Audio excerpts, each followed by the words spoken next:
You're listening to Seraphina Speaks for Children Who Think, the show that delivers you my take on topics that are important. I'm your host, Seraphina Melina Durbin. Let's go right ahead to the show, shall we? Hey, it's Seraphina. Today we're flipping the script and turning failure into a friend. There's a good reason for that. I'll let you into the secret. I'm tired, because this is the last episode in a season that stretched my skills. I've decided to give you bits and bobs about failure. I'd like to be able to give you a step-by-step guide to failing, but I failed at this, which I guess is success in itself. My failure combination today includes sayings, quotes, with maybe an acronym thrown in. I won't fail to tell you what those are. If you're wondering, don't worry. But first, you know I like to share the origins of a word. Today is no different. Where does the word failure come from? The word failure from the Latin word fallere, which means to disappoint or to deceive. Over time, this Latin word evolved into the old French word faillir, meaning to fail or to be lacking, just like my pronunciation. I know I'm saying this wrong. Eventually, it made its way into Middle English as phelan, keeping its original connotations of falling short or not meeting expectations. Well, that sounds like fun. Not meeting expectations. Throughout history, the concept about failure has been mixed up with ideas about inadequacy, disappointment, and shortcomings. It's getting even more exciting. Who doesn't love to be a disappointment? However, societal attitudes towards failure have changed a bit, and the word has taken on extra meanings, including opportunities for learning, growth, and resilience. I wonder if anyone wakes up thinking, what can I fail at today? Or, let me get at those failures. At school, we're not taught to run towards failing. We're not taught to feel good about failure. Instead, we can find ourselves ranked among our friends, and if we so-called fail, that might mean we are put into groups, a class of people seen as failures, or who are failing. Who came up with the idea that bunching kids up together like this would help them learn or be inspired to not fail? Absolutely ridiculous. What a disappointment this policy is. Let's call it a failure. It's a failure to not creatively work with kids of different abilities. But most of all, it's a terrible way to teach kids about life and the differences between success and failure. I noticed one quote a while ago. Sorry, I failed to jot down who said it. Feel free to notice my shortcoming on that one. The quote says this: fail often to succeed. This sounds like the opposite of what we're taught, which is basically to try and avoid failing. Instead, the quote says, fail lots in order to succeed. This makes a ton of sense. Let's say I'm a salesperson selling dog food by knocking on doors of houses. In the UK, owning a dog is common, with almost 30% of households with a pooch in them. So let's say Bob, that's what I'll call him, wants to sell dog food and decides to do this by knocking on doors to ask if the dog owner would like to buy his dog food. First, he will find that he knocks on doors where the people don't own a dog. Is that his first fail? No, that's not failure. I call that sifting. Then he will get to a house when a dog barks as he walks up the path. Bingo, this dog might like his food. The dog owner opens the door, but after chatting with Bob, says they have enough dog food. So thanks, but no thanks. Is this a failure? In some ways, yes. Bob didn't sell any dog food, but this is now a house that knows about Bob and his dog food. Bob left the owner his number, by the way. Bob walks to 5 more houses. 3 of them have dogs, but none of them want his dog food. No worries, Bob keeps going. Until, can you believe it? Someone opens their door and nearly grabs the dog food out of Bob's hands. And this dog owner buys 3 boxes of Bob's dog food and says, "This is great. I'll tell lots of my friends about your dog food." Bob has had more failure than success, but because Bob was willing to face failing, he did strike it lucky and succeed.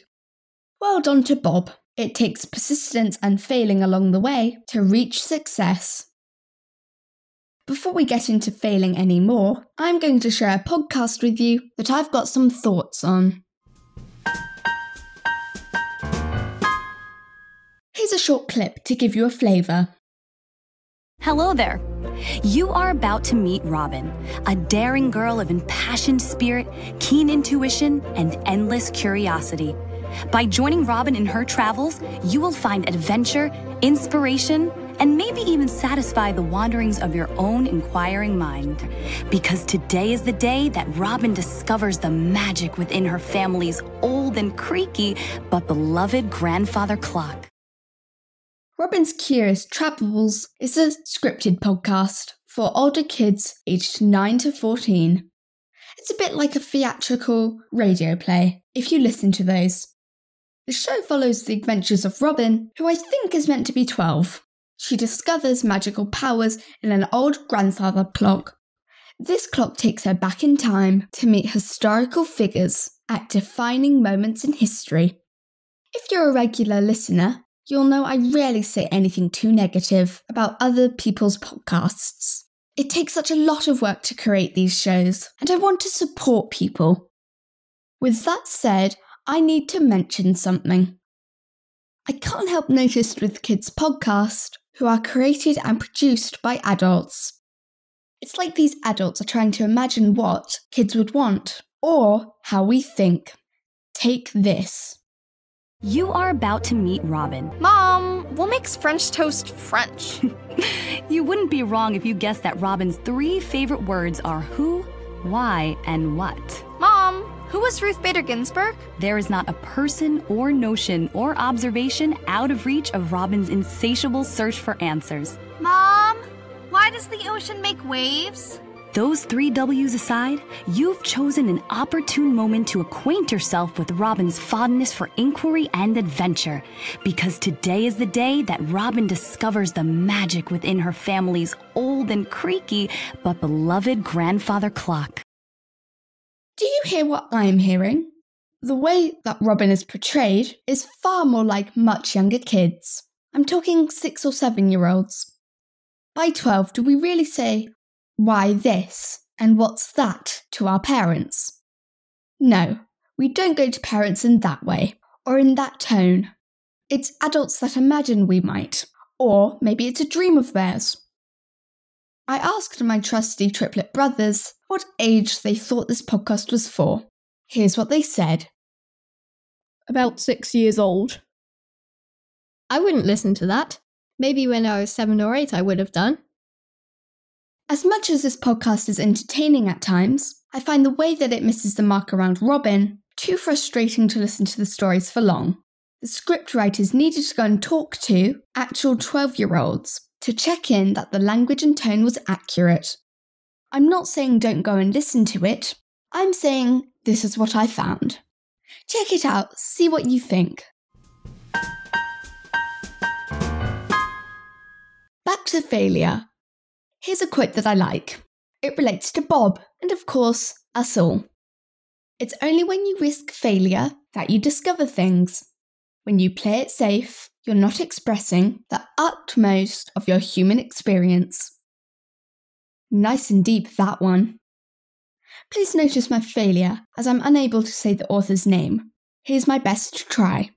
Lupita Nyong'o.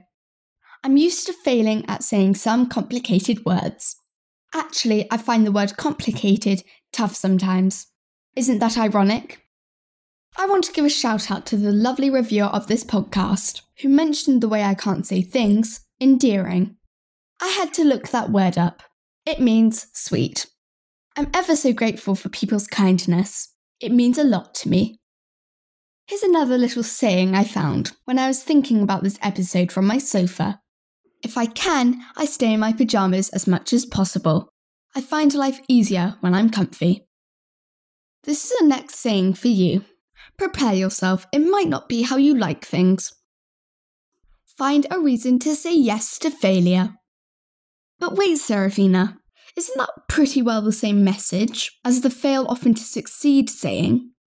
In some ways it is, because it's asking us to reframe how we see failing.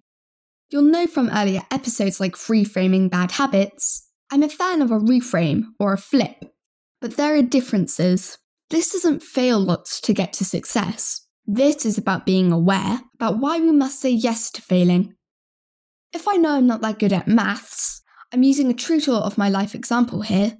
This saying is asking me to find reasons to stick with doing maths, despite it being difficult for me. Even when we know we're not good at something, we need to encourage ourselves to find reasons to say yes to doing them, which often includes failing.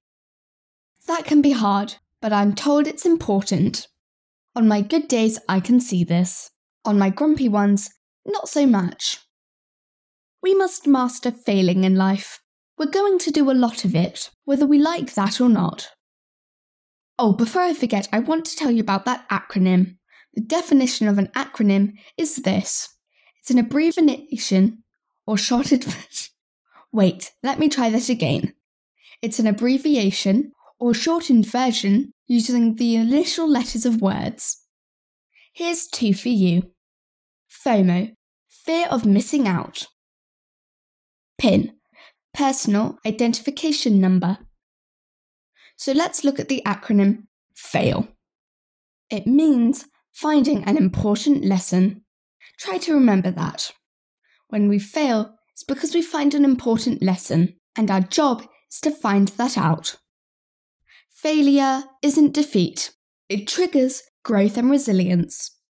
Consider the words of Thomas Edison, the inventor who said, "I have not failed, I've just found 10,000 ways that don't work."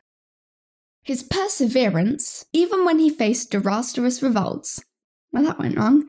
Here we go, I'll go again.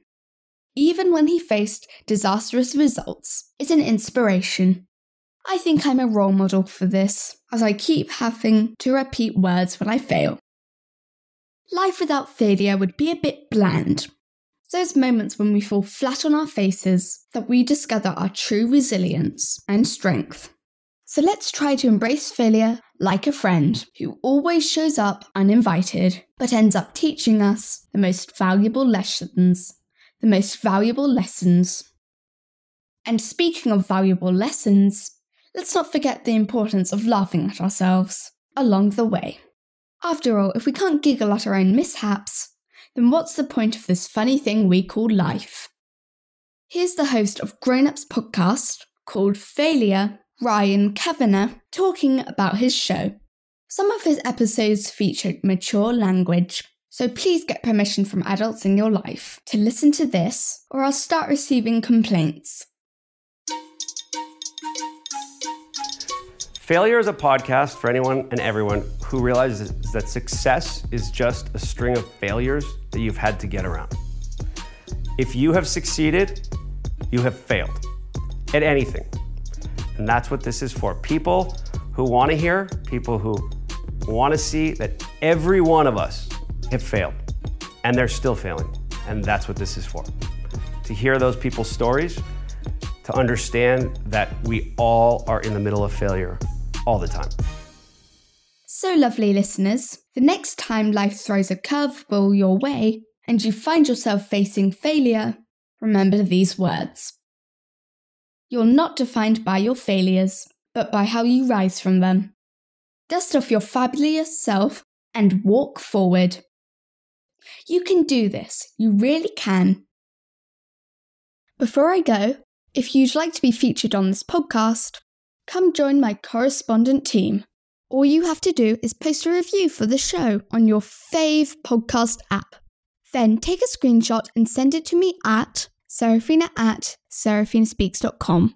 Then I'll be in touch with you about being on the show. By the way, if you're looking for an idea of what to say in your review, if you're like me, you go blank, even though you want to do this. Here's a question for you. Let me know what country you're listening from and what you'd like me to talk about in a future episode. Another way is to subscribe to my Seraphina Speaks Substack.